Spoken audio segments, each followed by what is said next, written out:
Yay. So we have started recording our meeting here tonight, and I will kick it over to Jim as I continue to let people in to kick off and introduce our friend Laura Anderson.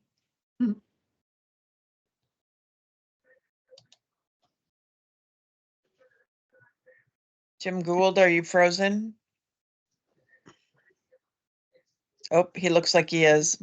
He looks frozen. All right. At least he's frozen smiling. That's nice. So I will introduce our friend Laura Anderson, who is the CEO of Winning Systems, which is a government affairs group. I say group, there's two of them, I think, but a big group. But Laura is our friend at the state capitol and helps us at AID with strategy and how we connect and talk to our legislators about issues that are important. And so she's gonna share with us tonight what the big things are that we are working on this legislative session and what actions you can take as people that are concerned about the state budget, specifically around IDD services. So take it away, Laura. Good evening, everybody. I've had the opportunity to talk to you in the past, so I'm really grateful to see all of you again. And some of you I've seen more recently, like Jim Gould and a few of you, and Lori, of course. Lori and I spent some time already in Springfield this session talking about all the things that we care the most about, which is making sure that services are available in Illinois, not only for your family members, but for a lot of other people who are waiting to get services as well, which breaks my heart that there are so many on the wait list, and the people that have come off the wait list, but what I call in this painful limbo of, they're not on this list and they're not on this list, but they're in this in between. So just to give you a little bit about why I care about this, other than I love working with Lori and I think AID is an amazing organization. I worked for the General Assembly for 20 years and I loved that job.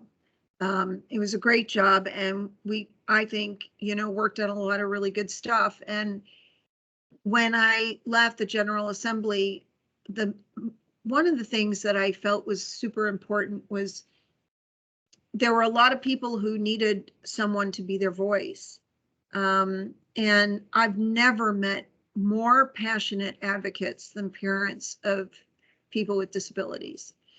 And I just felt that this is what I should be doing. I didn't want to go work for AT&T or ComEd or, some corporate whatever. I wanted to work for people. And so I'm so glad that I do that. It's frustrating, as you all know, but it's also rewarding. And it's so important to do it. And, legislators don't have a lot of time, and they don't necessarily have a good attention span, most of them. And frankly, it comes at you so fast. It's like drinking water out of a fire hose most days. And so our job is to make it as simple as possible and to really cut to the chase, as it were, of what they need to focus on and why it's important. So what you all are doing by talking to your legislators is important and really makes a difference. So what we've been working on this year is there are two bills, one in the Senate, one in the House. Senate Bill 3764, which is sponsored by Senator Villa, who is one of AID's senators, and House Bill 4806, which is sponsored in the House by Michelle Mussman, who most of you will know has always been a really supportive voice for people with disabilities as well in the House. The Senate bill was up in committee yesterday. It was technically a subject matter hearing, but as Lori and I talked about it before and since, it wasn't your traditional subject matter hearing, because usually that means one piece of legislation and all the voices get a lot of time to talk about that particular issue. We got, I don't know, 20 minutes and, 3 people could speak. So it wasn't your traditional subject matter hearing, but we took it anyway. And while we have these 2 bills, usually what happens is the bills don't pass or go anywhere, but they are part of the budget negotiations, which is why we start with a piece of legislation, so that everything's in the bill, but when it comes to negotiating the state budget, people know what our priorities are. So yesterday's hearing, we had DSP from AID, Amber spoke yesterday, and we had a CEO provider organization, and then an organization, an association that is representing people with disabilities in Springfield. So everybody, those were the 3 voices. But the really cool thing that happened was we circulated support slips, and there were almost 33,500 people who filed a support slip. And, when I just want you to know that it matters. They didn't used to do this, but now they read how many proponents, opponents before the bill. It used to be kind of like not a big deal, but now they do read it, and we are always the ones that have the most numbers. So I'm always kind of excited when I see those numbers go up. That's my lotto number, like watch those numbers go up, I get excited. So so we did have a really good showing of people reaching out for support. There still is this impression that we've done a lot. Other people haven't gotten as much as you. Why are you still here? Why are you still asking? And all I can say is, and Lori's heard me say this a million times, so I apologize if you've heard this analogy, but someone way smarter than me came up with it. We had a lost decade of no investments, and it was really more than 10 years of nothing. Mm-hmm. And you all know that because your parents and your kids have been either waiting on a wait list or getting services. And so how long it was. And it took the Liggis court decree and a lot of other things to get people to open their eyes and pay attention. So we had a lost decade, but what we've been using lately is, it's a 6-foot hole and we put 2 feet of dirt in it. It doesn't fill the hole. And we've got more to go. And, Jim, I can't say it as good as you, but the measure of, and I know Abraham Lincoln had a good quote too, but a measure of society is how we take care of people who need our help. And Jim said it in the video that we've been using, and it's true. And unfortunately, it takes all of us to remind legislators why they're there and what government is supposed to be doing. And I am proud to be one of those voices. But, it's a constant battle. We've got a lot of other people making an ask. We've got a budget problem. And, I've got my opinion about why we have this budget problem.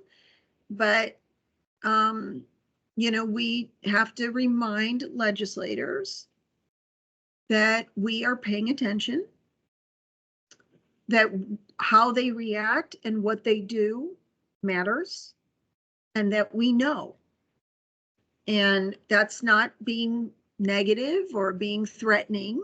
That is just my promise to you that that's what we will be doing until that final budget is voted on. And, there's a lot of chaos at the end, right? Like everybody's trading, and I've been doing this 40 years. This is my 40th year this year doing this. And it's changed a little bit, not much, a little bit.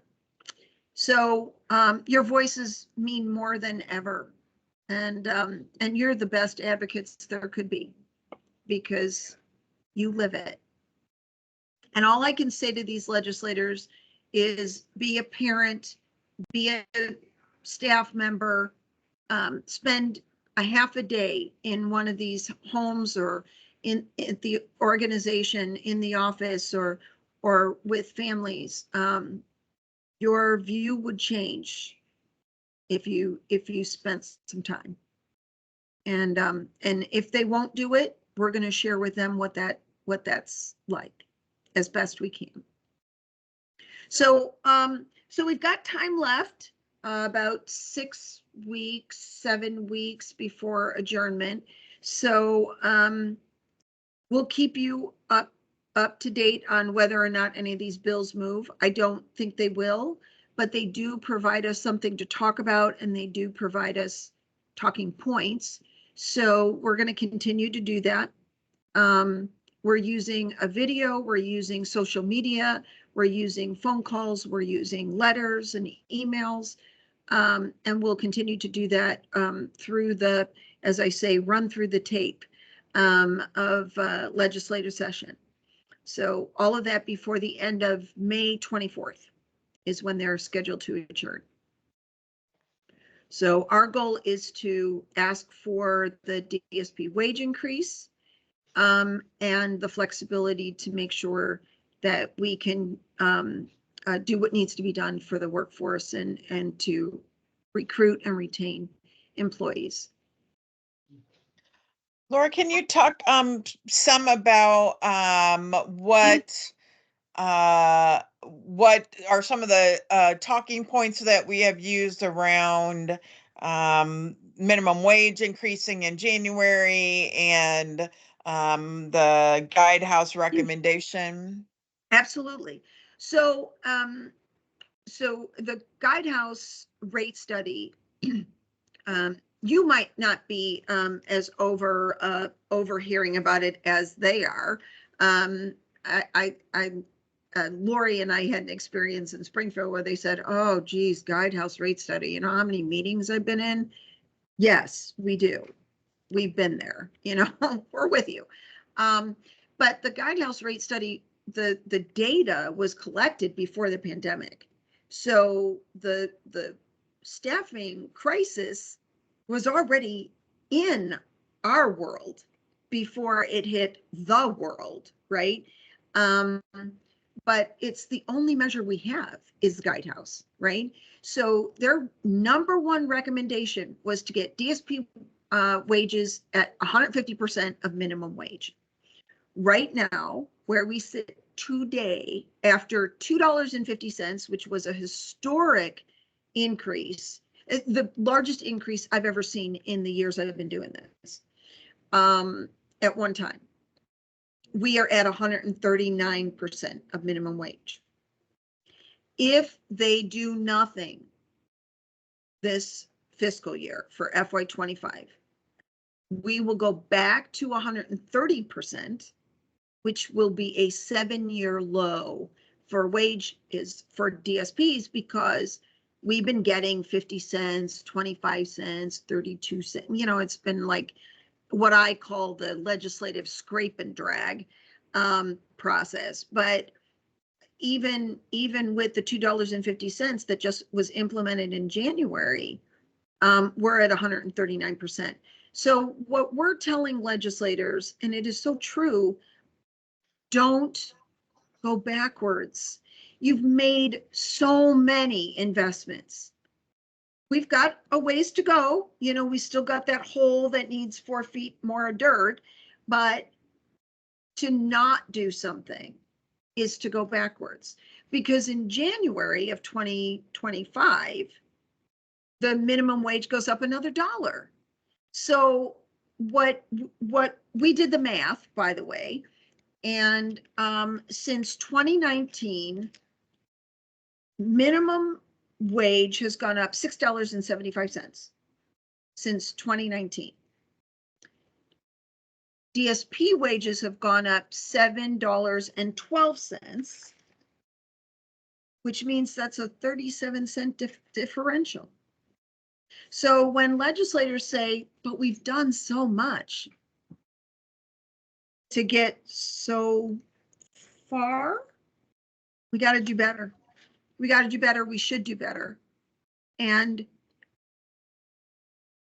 it's about priorities. What are our priorities? What is it? What are the priorities of Illinois? What are the priorities of government? What are the priorities as it relates to what's out there? And it should be, we should always be the priority. People with disabilities should always be the priority because that's what government is responsible to do. So, so those are some of the talking points that we're using.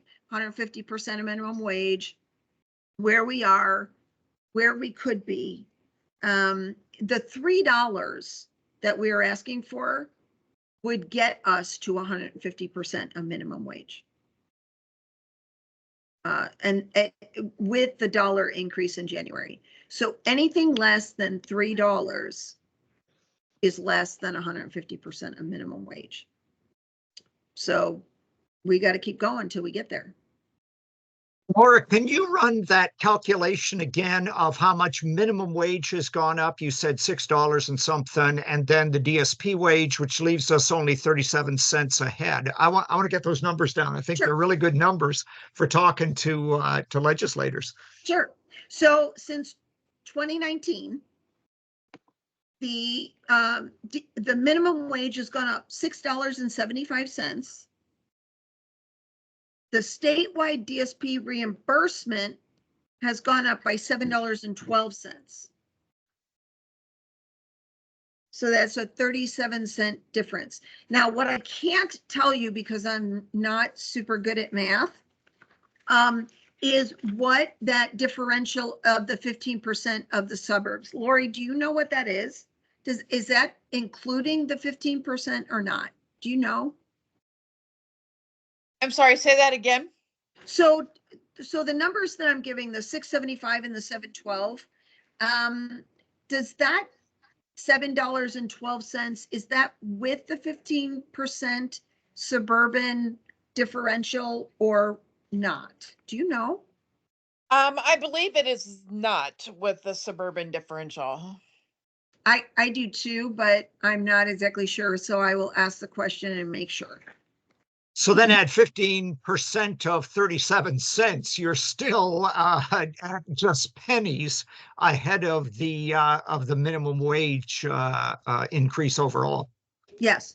So what we've said, Jim, too, is to legislators, you've made all these investments, but it really has only just kept pace with minimum wage. So what I've been telling people is, we're kind of treading water. We so far we haven't gone backwards, but we're on the verge of that. But we're treading water. I love your, we dug a 6-foot ditch and we've thrown 2 feet of dirt in and said, hey, we're done. And the state wants to exit the consent decree. Give me a break. Well, and that's the other really, I'm glad you brought that up because one of the other things that I tend to say on my way out the door, when they go, oh, you again. On my way out the door, I always want to leave them with something to think about. And I have said what we're dealing with now is with the federal court watching. So if somebody, as we know, we were told we were going to lose 3.7 plus million DSP hours. Then we were told it was going to be 2.5 million. Now we're told, oh no, we're going to keep them, but we can't do both. And I can't help myself from saying, and you want to vacate the Liggett court decree? So you think you're doing everybody a favor by giving the hours back that you shouldn't have taken in the first place. And let's remember, those DSP hours don't go to a community provider. They go to the individual getting service. So who are you hurting when you take those hours away? That's from people getting service. So you're not doing us a favor, actually. And this is with the court watching, Jim. So if the court's not watching, what are we going to get? I mean, it kind of scares me a little bit. A lot, actually. And to add a really, this is a really wonky point onto this, but they never took away the hours. True. They've never come out of the budget, right? Because they never implemented the rate calculator, and they have had the money to pay for that. So they are not putting in an additional $87 million that was taken out of the DD budget. It's always been in the DD budget. They never took it out. So to say you got that instead of a wage increase is disingenuous, right? That is incorrect information. And they tried to make the point too about the hours, that when it was in or when it was out, whatever, we were still going to lose money, no matter how they sliced it at that point. And they have been paying for the hours the whole time. So it's not new money. And it is direct impact to people receiving services. And we have to protect what we have with all we've got. One of the other arguments that they have been making against this is that they have been, they being the legislature, and this came up in the hearing yesterday and it's come up other times, they say, well, there's nothing in law that says you have to have a rate increase to give a raise. You can give a raise whenever you want to, providers. Except for, yes, exactly, where does the money come from, right? To which they have said, well, you can apply for grants. And I don't know if, you all know how grants work, but, grants are one-time things that might pay for half a salary for a position for 1 year. They do not increase 400 people's salary for the rest of the time that they work for you, whether that's 20 days or 20 years, right? That is not true. So, I think the reminder in that is that the state partners with the federal government on the Medicaid waiver program for people with intellectual and developmental disabilities. And they contract with providers to provide individualized supports to your loved ones, right, with intellectual and developmental disabilities. And they reimburse us for that so we can pay the staff that provide those supports. And half of that money comes from the state and the other half comes from the federal government. And this isn't something that any provider or someone wanting to make money has gone to the state and begged them to do.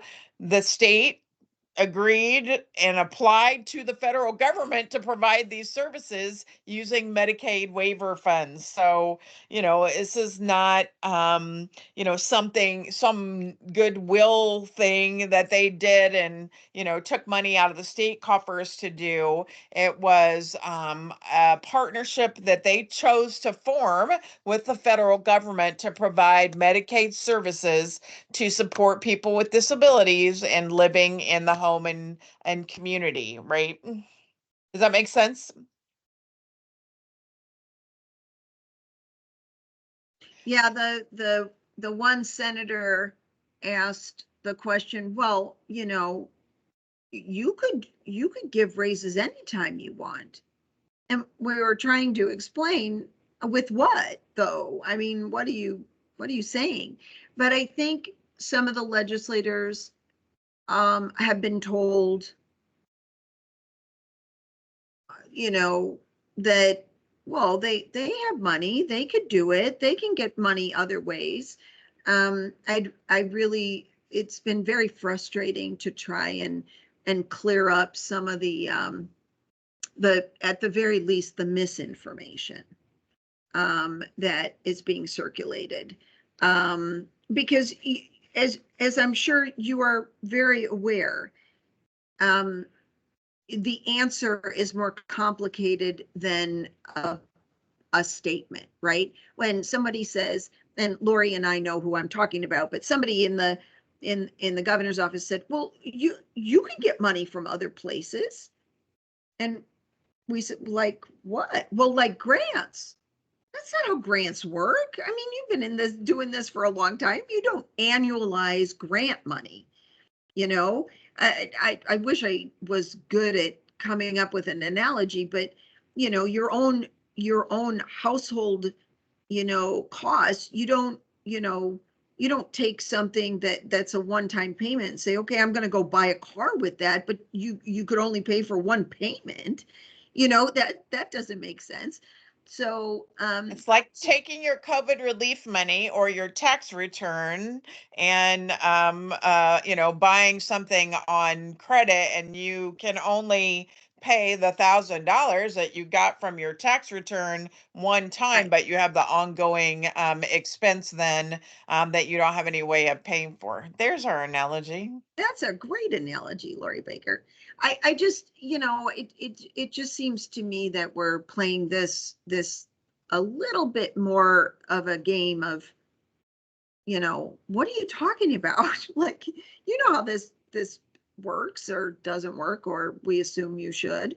From our perspective with kind of the messaging that's been coming out of their office. But I really do trust some of the legislators who have been doing this for quite some time, like Mussman, who's the House sponsor, like Senator Villa, who's the Senate sponsor, and there's a few others. Senator Laura Murphy from the North Shore, she's really great, and there's a few others. But I'll tell you, the Women's Caucus has made a difference. They've really put their shoulder to the wheel on this subject matter. And last year, the reason we did get $2.50 is because the Women's Caucus said to the Senate, don't send us a bill that doesn't have more, that doesn't include more than $2 for DSPs. And Lori and I were talking that night that this was going on in the Senate last spring, and the Women's Caucus said, we're not going to vote for it unless you do the right thing. And I give them a lot of credit, because that's hard to do. But when you have a lot of people standing with you, like we do, right? All of our voices together, it really matters. So we just got to keep up the pressure and have our voices be heard often, very loudly. And as Lori and I were talking before this meeting, the drumbeat needs to be steady from now until the end, because they forget. Laura, what are the best ways for us as parents and family members to keep that pressure on? And is there any sort of planned public action down in Springfield, to get thousands of parents down there to say, hey, you got to look after our loved ones? So I think mixing it up a bit on the first part of your question of what can you do? I always find that phone calls really work.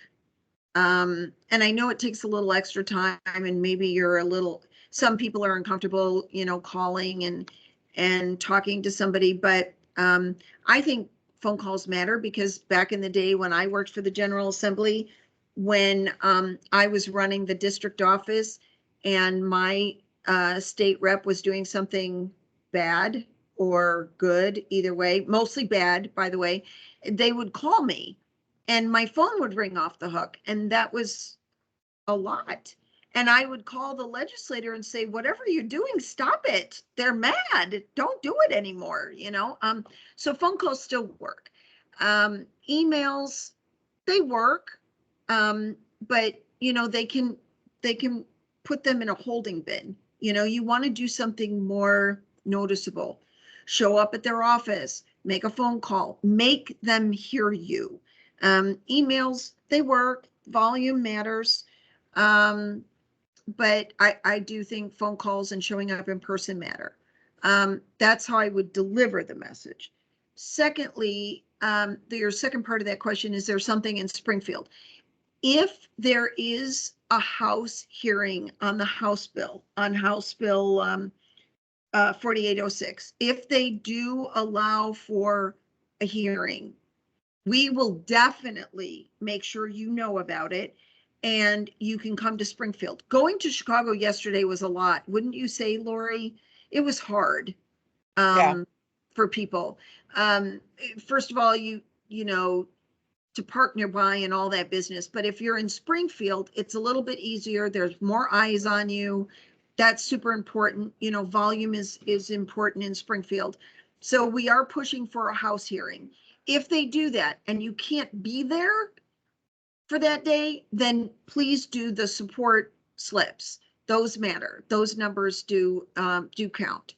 So if we get a hearing in Springfield, we will definitely let you know, and stay on the legislators by calling and phoning and sending emails. And we will continue to do messages through the coalition that Lori's been a part of, and that, plus we've been doing our own thing with the AID as parents and families and advocates. So we will continue to make those opportunities as we get into these final weeks. Yeah, and I Please. think I would encourage people to ask for meetings with your legislators. They can do a virtual meeting when they are in Springfield, and so having them see your face and talk to them about what DSPs mean to your loved one and to your life and your son or daughter's ability to live in the community, and talk about the staffing shortage and the ability to hire people. Right, it's easier to flip a hamburger for minimum wage, right? And hire, that they are able to make. I keep saying it's easier to make a sandwich, right, than to care for people. But that's why they deserve 150% above minimum wage at all times. There have been some conversations. I believe that at some point we may get to that big public action that you're talking about, Jim. We usually, try to play nicely, right? And advocate and educate and speak. But I believe if we are, getting down to, early May, mid-May, and there's been no indication that there will be an increase, there might very well be a call for a day that we all, as many people as possible who care about this issue, show up at the state capitol with signs that say, DSPs deserve a higher wage, And we uh, should be your number one priority and all of those kinds of messages, right, Lori? yeah, yeah, absolutely. All the things. I know it's not convenient, but like the whole way that the state legislature works is not convenient, right? I mean, I think it's actually part of its purpose to make it harder for people to be able to participate, right, as we are supposed to be able to as citizens of a government, right? But that's why if you are able, to be poised, if you are reaching out to your legislators, if you're encouraging your friends and loved ones to do the same, they deserve more, which AID is a member of.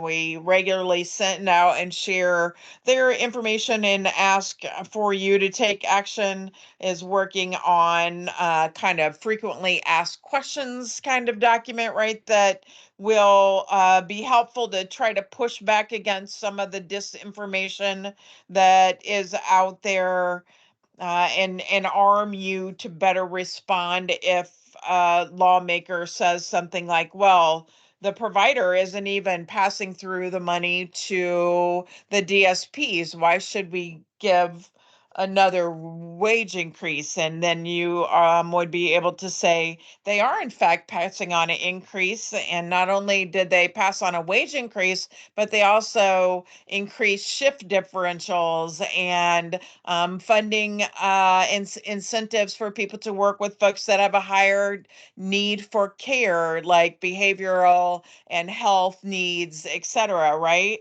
And that is directly added to wages of people and is indeed passing through to DSPs, right? All of the funding that is available. So there are lots of things, I think, in the mix for trying to, one, get information into everyone's hands that are advocating, so that when you get pushback, you are armed with the answers to that, because these are very complicated issues that can be really twisted, right? And then you feel like you have to back down, right, when you are asking for a $3 increase. So we're working on all of those pieces. All of that will be coming out. So like, stay glued to your emails and respond as quickly as you can. And then really try to request those individual meetings, make phone calls, and there will be continued asks of you, but I think it's important now and ongoing that you are contacting your legislator. I mean, personally, I don't think it's a bad thing to, have on your calendar every Monday morning. I'm going to call, and say, just a reminder, we need, Senate Bill 3764 passed. We've got to have $3 an hour increase for DSPs so they can be at 150% of minimum wage. Thank you. I'm a constituent in Senator such and such's district, right? And want to make sure that they know this is a top priority of their constituents. It doesn't hurt. As a constituent, you have so much power. And please know that a legislator is more likely to be concerned to meet with you, talk to you. I mean, a good legislator. I mean, I've met a few that don't, but that's a very few. And if you ask for a meeting, they'll meet with you virtually. You tell them you're a constituent, you want to talk to them about your son or your daughter or your family member, you have every right to ask. You have every right to tell them, and you should. And there was a DSP there yesterday. She came in support, just with the two women that she cares for in the house, and they were there. And after the hearing, this woman got so emotional. And she said to the senator, who we were having a little bit of a problem communicating with, she's got a different opinion. And this woman, I bore her heart of how much she loved her job, but she had to take care of her family. And the two women that she cares for got emotional. And the one woman said, she spends more time with us than she does with her family. And when there's things that she needs to be at with her family, she's with us. And I know she chooses us. And she should be paid better. And it was something to see. And there wasn't, other than the senator, by the way, a dry eye in that place. And, that's, sometimes it's hard to hear it, but those are the stories that need to be told, because they don't see it. And you can't expect them all to see it. But it's our job to show it. And, you have every right as a constituent, as a taxpayer, as a parent, as a family member to tell that story. And they should hear you.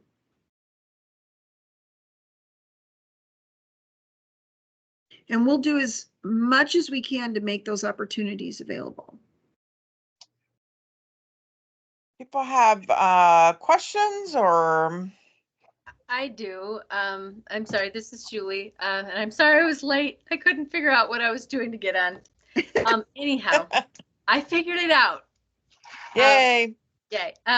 So I used to be very, very, very involved in this. And I feel kind of like we were saying, don't feel as confident as I once did. I mean, I've been in Washington, D.C. I went through the House and the Senate, and I met with people, and I was in hearings, and I went to, my son actually was in Patrick Quinn's office when he was a lieutenant governor and jumped on a table. I was appalled, but he needed to see it.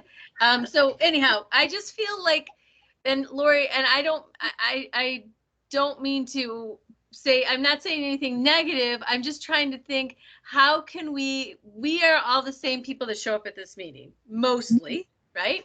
How can there are so many people that are involved with AID, or even that haven't even had the opportunity to get involved with AID because we don't pay enough, so we don't have the staff to bring them in. How do we get these people and get them educated and trained to be advocates? Because we need everyone that has someone with a disability to be able to do this. I mean, there are so many people that voices, are not even going to be heard. And it can be so intimidating, right, Julie? I mean, like, if you don't have that confidence, I know that we did talking points for a call that we did. Maybe it was last spring or something, Lori. I'm trying to remember. It must have been. And we did, kind of like an instruction sheet, right? Like, okay, make the phone call the legislator. I had a couple of people say, well, what? I don't know if I could leave a message. Are they going to ask me questions? Are they going to? And sometimes you forget, like me, I forget that maybe some people haven't ever called a state legislative office before. Like, that's insensitive of me to assume everybody's made a phone call like that. But I think, I think for right now, we kind of got to execute where we are and say, if you've never done this before, it's okay. Ask whatever questions you have, and here's who you need to call. And Lori knows I will answer those questions, and I will be available for any questions. But I think it also helps to have training every once in a while, right? Yes. Like, to provide an opportunity where everybody can come and have a cup of coffee, or if you can't drink coffee at night like me, you can have something non-caffeinated, and actually, get together in person, or do something like this and say, if you're interested, but you're just not quite sure, but you want to see what it's all about, let's do a little training, and talk about what that looks like when you make a phone call to a legislative office. You know, what do you say? What are they going to ask you? You know, you have more power than you think you have. You know, all you got to do is just try it once. Sending the letters or sending an email or, you know, doing something like that, that's less intimidating. Lori knows that through the coalition, we've got the kind where you just click and fill out a form and it sends the letter for you, super easy. But every once in a while, maybe that's what we should do, you know, are you interested to get involved, but you don't have a lot of time? Well, make it super easy. You know, ask all the questions. There's no dumb question. You know, and maybe demystify it a little bit in the process Laura, of trying to get as many voices. yeah, Laura, on that note, the Illinois Council on Developmental Disabilities this last month has done an entire series of webinars on various aspects of advocacy. So I will, I was at one of those webinars this morning. I will, what I'll do is find the information online and circulate it to this group, and I'll make sure it gets to you as well. Did you like it? Was it helpful?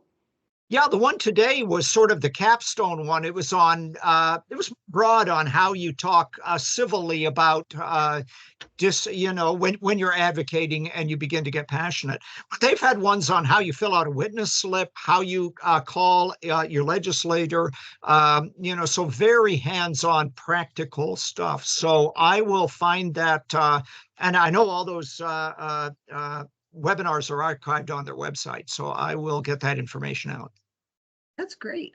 Yeah. And I think a couple things else I would like to add is that we continue to work internally with the self advocates, with your loved ones, and that are interested in doing advocacy. And we're working on those pieces and these trainings from ICDD will be helpful with that as well. But we have several people that are, many people that are really interested in being able to be advocates and are really interested in wanting to go to Springfield, et cetera. So we're trying to build on that. And then, you know, word of mouth from you all to other parents that you meet and know, to your friends and family members, is probably the most effective way to engage and encourage people to take action. Sending on or posting on Facebook, boosting out on Facebook when, like, we always at AID will then put out on Facebook and on Instagram they deserve more actions, or we create our own actions. You know, you can boost those out to other people. If people ask you questions, you know, then you can encourage them. But Jim and I have strategized for several years now. How long have we been doing family council, about ways to get more people involved in family council, because we support, you know, a lot more individuals than are represented by the parents that are here. And you know, we have not come up with that magic potion or pill in order to bring people into the fold here. So part of it is selling it yourselves to other people that you talk to, and then, you know, helping us continue to encourage people to be involved in this.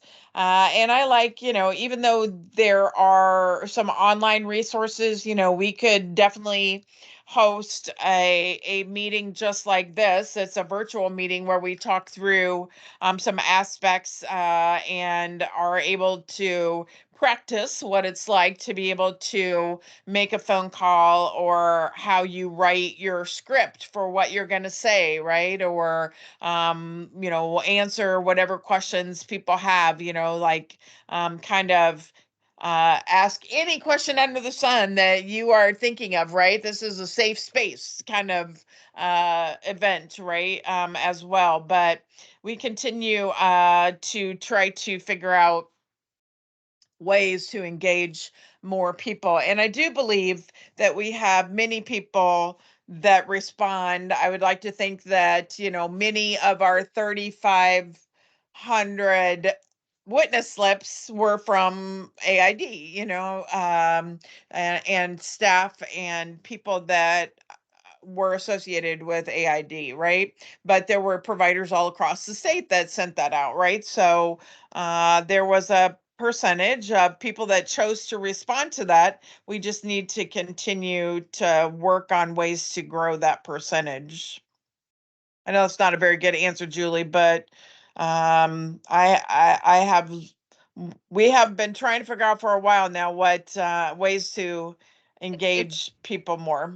It's really just to get the spark going, because I think once you get people going, like, I mean, like what we did, and I know Kathy is really good at going to offices, but someone can join her that might be a constituent, or I mean, and what kind of just be there, like, yeah, just the background, yeah, but watching what she does is how she says, like, it's not rocket science. I mean, it's like you're telling your story. It's easy once you get started, but it's just, see, I think it's scary for a lot of people. It's like the fear of the unknown, right? I mean, if you haven't done it, you don't know that actually, they're more afraid of you, really. Well, I think we imbue them with magical powers, right? We see them as elected officials, and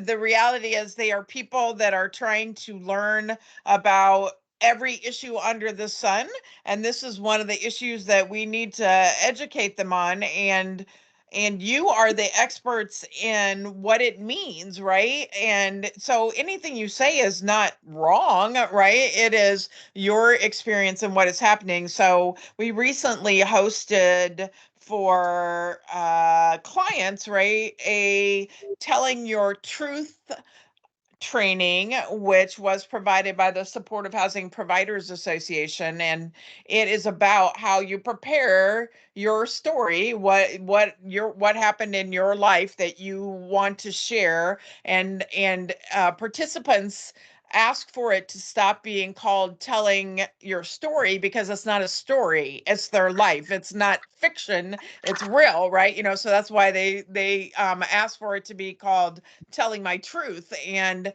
so that has been the training, and that has gone incredibly well, and it has not only been beneficial in terms of advocacy, but it's been beneficial in people learning the value of their truth, right? And what sharing that with other people to make people aware of what it is like for them as they are trying to do the things that they want to do in their communities, and what it takes, and what that's about. And so we will continue to do that. Like I said, we're really working on, we had a couple of self-advocacy groups, one in the north and one in the south, and over COVID that all fell apart, and so we're working on really getting those revamped and up to date. And our resource development and kind of marketing department,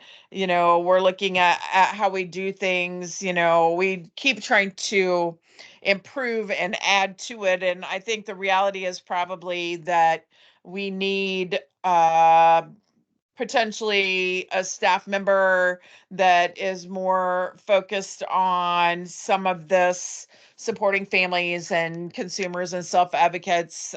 That is not just me, right? Because I don't do a great job because I'm running around doing other stuff too. So maybe, maybe that's something that we move towards as well. But we keep trying to make improvements, and I think we have made some, but we have a lot of way to go that we could improve things and work on these issues of advocacy and getting out there. Yeah, it has been easy to go to these offices because we know more about our kid than they have any idea of what we're dealing with. And I went to one without my son, and her jaw was dropping, telling her the things that go on and what happens and what doesn't happen when there's enough staff, when you have a good staff and all that.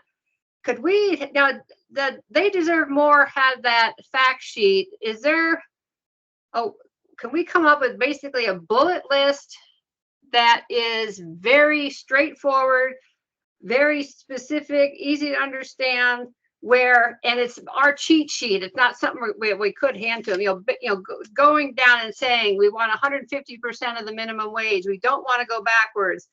IDD people should always be a priority. If we can get those basic things that we always hit on top of the fact that we're telling our story, might get through to some of them. I'm already, while we're at this meeting, I'll pull Matthew out of day program and go to meetings with these people to really get their attention. It's like, here's what it's like. Or, do community outings for the day programs.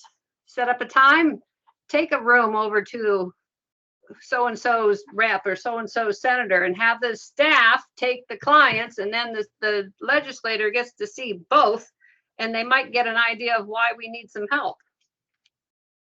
That's a good idea to do that with, add that into community integration, because it's learning your civics, right? What it means to be a good citizen of your community. Right. And it will give the staff a voice too, because they're the ones working and providing all this, and they can directly answer questions that the legislator might have, and they're right there. They know, I can't answer for staff. I'm not on that side of the picture. Yeah. I want us to forget the point that Laura, you made earlier, that all of this is happening under the watchful eye of a federal Department of Justice lawsuit against the state. So that is something I always bring up when I'm talking to my representatives, is this isn't just me complaining. This is, you're under a federal mandate to clean up the disability system. Hey, everybody, it's the Arc of Illinois that's been doing the legislative advocacy. I put the info up in the chat. So if you just go to the Arc of Illinois website, and you'll find their legislative advocacy set of webinars. Thanks, Jim. Thank you. And Kathy, I think you are correct. I mean, we basically have what we usually call a fact sheet, about the bill, both bills, the House and Senate bill. But I think you're right. I think we could do a simple, these are the top 4 points that you make every time you talk to a legislator, right? Right. And I think that could be really, really helpful to people. I think that's a great idea. No, because They Deserve More thing. I mean, they've got good information, but it might get lost in the quick visit you have with your people. And really, that's meant as a leave behind, Kathy. What you're talking about is taking the mystery out of going in and having that conversation, because telling your truth, which I agree, it's not a story, it's your life, and bringing your son or daughter or your family member with you is a little bit of reality check for everybody in the room. That you want, I mean, it's just like a cheat sheet of, Yes. What are the points that I need to make in a short period of time while all this other stuff is going on. You get to see what my life is like.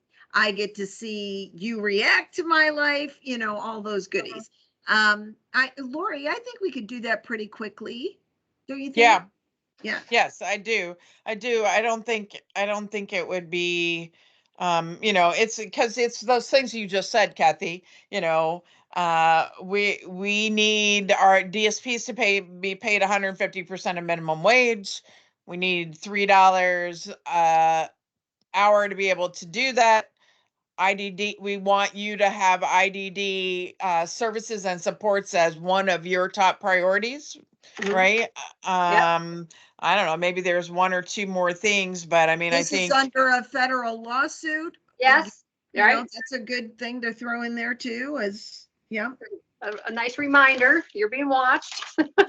Well, and Kathy had a good point, because 10 years ago, 15 years ago, 18 years ago, my daughter's been in AID Scylla all these years, but all those years ago, they used to take the ladies to city council meetings, and they used to take them to meet with the representative, and the representatives knew who they were, and they knew what they needed.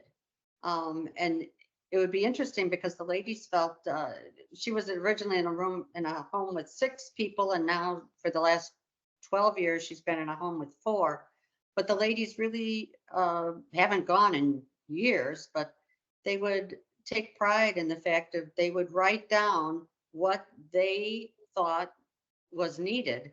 And it was interesting that most of the time it was not things that you would think that they would personally need, but it was things like more transportation or more staff to cover hours or something that like that. So they really had good ideas, and then they would explain why they wanted those things. And the legislators were very open to that.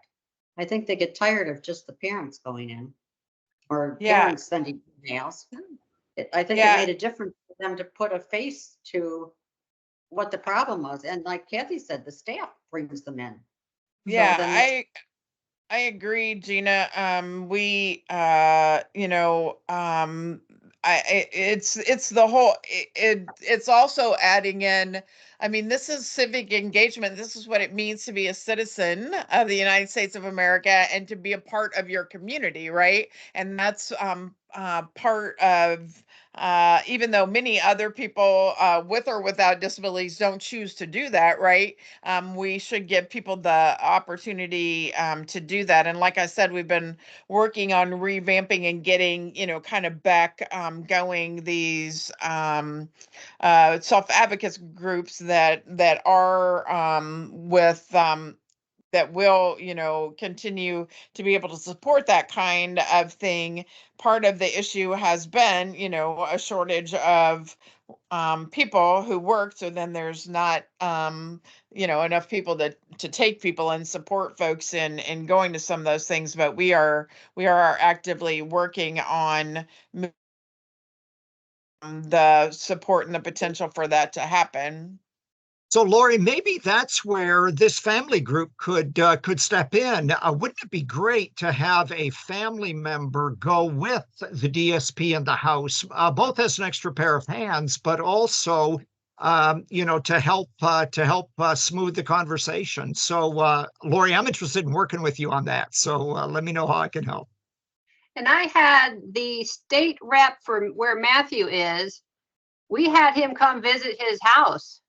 And he saw there at the time there were 3 clients, 1 staff, and he had a chance to talk to staff. So he really got an earful of how much work they do.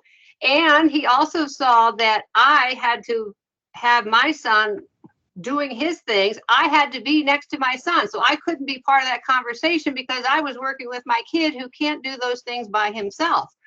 And so it was a good eye opener for him to see just how much goes on and what gets ignored. If I wasn't there, my son would have been just sitting around and not getting his things done he needed. So it was really good for that guy to walk in and it's like, whoa, you know, I've bugged him quite a bit and my son's been in his office, but to see the house, that was really good for him. Yeah. I'm curious, I mean, we make sure that those that can, clients that can are registered to vote correct? Mhm. We- Yeah, they're Yes. registered, but staff never takes them. My daughter's completely given up. She has not been taken to vote for the past 12 years. So The that is easiest- also something we need to consider. Yep. And the easy way to handle that, David, I've voted with David for several years before the pandemic. And since then, we voted by mail. We just voted in the primary a few weeks ago, and David was all pumped at that. So there are really easy ways to do it that don't involve, you know, trying to get a group Having of to go anywhere. folks we out do- to the poll. And we are working on that for we did it for the primaries, and we're working on it for the fall election. We have outside volunteers who have are gonna come in and help people do That's great. their voting by mail at the Yes. homes, and we are working So somebody- on Somebody's gonna. upgrading all of Sign that. them up so that they can get their vote by mail. Oh, so they Yeah. need to be signed up. So it's like They a, have to be signed up, the vote, the packets have to come in the mail to their house. You Yep. can't just, Yeah, it's a multi-step process as you. right. okay. We need to Yep. get started on that. Yep, we are working on expanding all of that and making sure people get access to it. Okay. Believe me, I have been pushing that because I think it's really important for people to be able, I mean, that's again, that's part of being a citizen of your community, right? Is being able to participate in the civic process. So once I realized that things were not happening as I thought they were, we began to work on ways to improve that and continue to do that.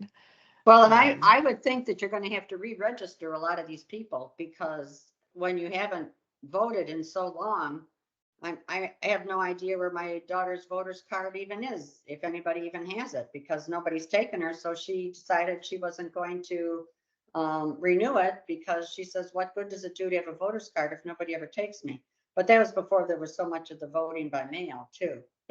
Can Now I it's a lot address easier to that? vote by mail. Yeah, All Pardon you me? have to do is call the county clerk and they will tell you if she is still registered, because they don't update those records. My husband was gone and passed away for 20 years and he was still registered to vote. So just call the You could have county voted clerk. for him. I thought about it. So just call your county clerk. and you don't need your card to go vote. You just have to go in and say your address and your name, and then they will pull you up. But but I yes, will say though that the vote by mail, because I had this experience myself. I had to vote by mail last year and they spoiled my ballot. They wouldn't Right. accept it because it's a long story, but I always change my signature. I don't know. I don't always do my A that I don't know. And they said, it's not your signature. I'm like, sure, heck it is. I signed it. I signed the envelope. And they refused my ballot. So, That Well, was that's gonna be a wrong. problem for these people, because they don't even have a signature. They barely scratch something. No, there's an X. There is a provision for an X. I well, just worked voting, but oh, yes, nice. they nice. should have accepted, Laura, your I agree. ballot and given you a pro ballot, and then you go, it's a rigmarole, but yes, not to dwell on it. Yeah. Well, I just think that having been through it, I think, taking the time to get everybody what they need is a good idea. And Lori, it's so true. If we're helping people become self-advocates and we're trying to get family more involved, that's part of the process. yeah, and we've been talking about GOTV for a while now for the fall, because I'm trying to get folks working and thinking on all these things. So Well, and we've got some referendums that are on the ballot in areas around all of us for 708 boards. I mean, these are all important things. You want to be able to say to legislators, not only are we active as family members, but we are also you know, helping to get our residents and the people who live in our SILAs also active. And, you know, it's part of civic engagement. Yep. If I could just address that too, when I worked this last voting, a special needs young man came in with his parents. Nobody said anything to them at the time, but as they left, there was riffraff talk among people. Did you see he voted here? I said, hold on. They were complaining. I said, hold on a minute. And it gave me a chance to kind of set about a dozen people straight how that population are citizens and people, and they deserve a vote, and that he votes for things that affect him. I said, do you think he should be denied the right to vote? It put a lot of people on their tail.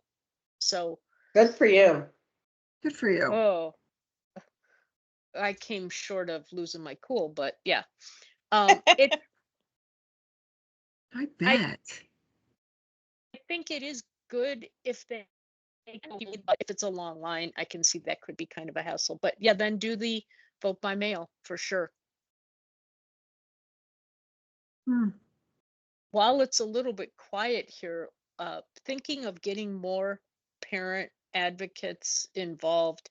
Lori, is there any way we would be allowed to personally reach out to some of these other parents? Because I mean, other than Julie and Kathy, I I honestly know a lot of other parents, but I would be willing to call them if we were allowed to. I know there's probably a privacy issue with that, but if there is any way we could try to make one-on-one contact with people and welcome them and encourage them to be a part of what we're doing here. I think that's a good idea, and I'm wondering if maybe. So we've been talking about trying to send out again in information to families, information about this group, and I wonder if we would want to host a informational meeting, right, about the parents group, that we would send out an invite in our information that goes home to all families from CDS, or that goes in all goes to all, you know, parents or guardians of SILA residents, a maybe a personal invite from you guys, and then a meeting. I mean, virtual is much more convenient for people, but even in person, where you could talk to people that would come, you know, about what that is like. What do you think about making a plan to do something like that? Anything, I'm in. I think I think that is, I mean, in this situation and most likely in the future forever, I think that's a great, we can start with baby steps, getting the CDS parents perhaps, and then targeting another group and another group and another. I mean, just working and feeling confident and keep trying to get a cohesive group going. I think that would be a great thing to do, because I think a little power, a little knowledge will get us a long way. Our children, and give us as parents peace of mind, because there are, yeah, I think there's a lot of facets of this. You know, there's a whole voting thing that's kind of a separate thing, but separate but related. Yeah, I really feel like that could be something that could be an offshoot of this group. Lori, is there a way to do a special? Our next meeting, by the way, everybody, is the 25th of April, and it is it's an in-person gathering. So we're going to do supper and dessert or something at Thompson down in Aurora. Lori, is there any way that we can do a special outreach to try to get more parents? I mean, we always have more parents at the in-person gatherings, but can we do a special outreach? Yeah, I mean, I think that we can, and I will send an email when we hang up to see if we could try to get a mailing or informational out to all the folks that we could, right, about this, as well as start to boost things out with with our Instagram and Facebook and website and such. Another idea that had come up several months ago in this group was that having a flyer that every case manager gives out to guardians and family members at their child's annual planning meeting is. I mean, I'm amazed at the number of parents I meet who don't have a very tangential relationship to AID and don't know about this council. And so having a flyer would be really helpful. And before I forget to tell you guys, because I didn't tell you at the beginning of the meeting, we are building that internal communication part login on our website that will have information that only people like you choose to get an individual login and information. And it will also include monthly updates from CDS with pictures and all the information about basic information about what's going on and what has happened at CDS lately, per your all suggestion. And we are also along with that, working on the informational that will go out about opting into texting groups. So we are in process of doing all of that, and we'll be rolling out soon. Good.